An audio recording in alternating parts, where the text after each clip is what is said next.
কেন্দ্রীয় তদন্তকারী সংস্থাগুলোকে চালনা করে বিজেপি। বিরোধীদের এই অভিযোগ উড়িয়ে দিলেন আসানসোল দক্ষিণের বিজেপি বিধায়িকা অগ্নিমিত্রা পল।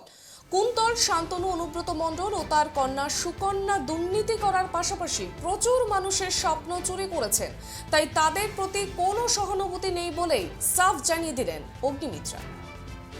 সুকন্যা মণ্ডল গ্রেপ্তার হলেন, 2 বছর আগে মা মারা গেল, বাবা জেলে।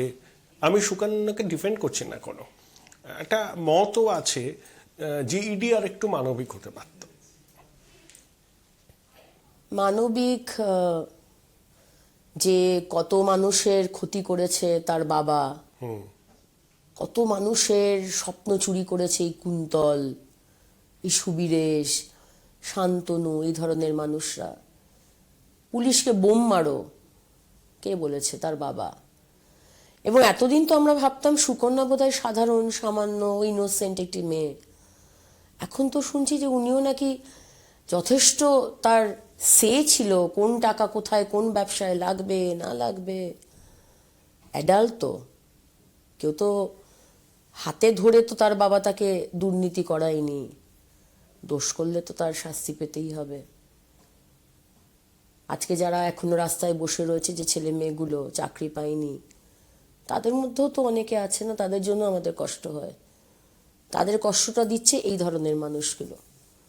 নীলাদ্রি শেখর দানার মেয়েও এমসে চাকরি পেয়েছে, সেটার মধ্যে অনেক অস্বচ্ছতা আছে। 2-3 বার তার তো ইনভেস্টিগেশন হচ্ছে, আমি যতদূর জানি। ইনভেস্টিগেশন হোক। আমাদের বিরুদ্ধে বিজেপির কোনো সাংসদ, বিধায়ক, কোনো নেতার বিরুদ্ধে যদি কোনো রকম কোনো অ্যালিগেশন হয়, we are very open about it. BJP কোনোদিন বলে না যে তার কোনো ইনভেস্টিগেশন হবে না। কেন? তোমার তো যেহেতু সিআইডি রয়েছে, করো না ইনভেস্টিগেশন। তোমাদের তো আদালতও রয়েছে, সেখানেও যাও না।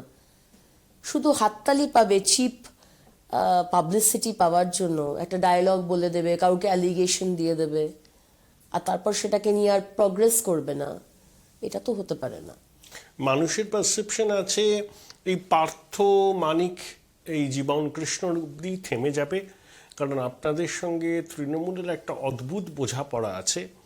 সেই জন্য এন্ড বেনিফিশিয়ারির কাছে কখনোই এজেন্সি পৌঁছবে না, এর একটা পারসেপশন কিন্তু আছে। সেটাকে কি নস্যাৎ করার জন্য যেটা করা দরকার, সেটাকে আপনারা করছেন? দেখুন, আমি তো আবার করে সেই বিষয়টাই আসবো যে ইডি আর সিবিআই তো আমাদের হাতে নয় যে আমরা তাকে বলবো যে তুমি, আমরা ডিমান্ড করতে পারি, আমরা আদালতকে বলতে পারি, আমরা চাপ সৃষ্টি করতে পারি।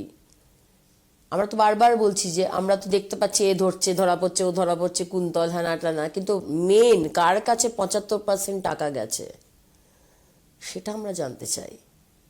কে মেন, কার কাছে টাকা গেছে ওই মুড়ির টিনের মধ্যে, সেটা আমরা আদালতের কাছে দাবি করছি। আর ইডি সিবিআই আমাদের হাতে নেই। হাতে থাকলে তো আমি তো অনেককেই বলতাম যে আমার আসানসোলে এদেরকে একটু তোলার ব্যবস্থা করো তো, আমি তো বলতাম। এটা হচ্ছে কি? আমাদের হাতে নেই।